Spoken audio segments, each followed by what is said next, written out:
things, but that I worry about because I want them to be able to have all those experiences. This past year, we've all lived very different lives, and as we approach March 12th, the anniversary of our first COVID-19 case in Manitoba, we take a closer look at the effect a year in isolation can have on kids.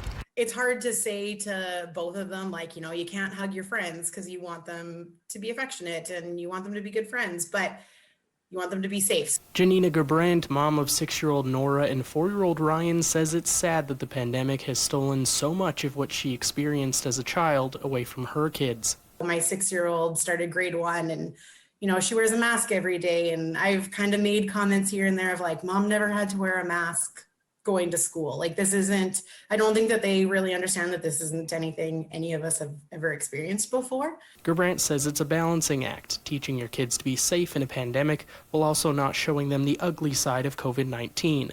And it's that balance that psychologist Cyrus Dirksen says is key. As a parent, what you're trying to do is moderate the challenge. You're trying to help your children to experience the challenge, experience the world and what's going on and talk about what's happening, but you don't want to get it to the point where you're injuring their mental health, where they're going to have a setback. While moderating their challenge, Dr. Dirksen says you have to be aware of your reactions to the pandemic as well. They're going to be looking at the threat, at the things that are going on around them, and then they're going to be looking at their parents to see how they need to be responding and whether this is a concern for them.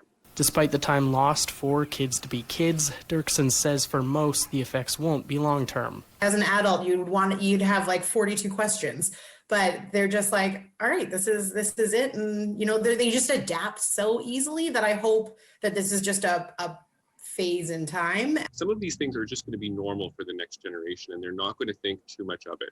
But I do think that children are more adaptable and malleable than we think. And just because we spend a year telling them that people are sick doesn't mean that they can't come back from that. As for Gerbrandt, she's hoping a day soon comes that it's safe to take a vacation and show her kids Disney World. In Winnipeg, Mike Albanese, City News.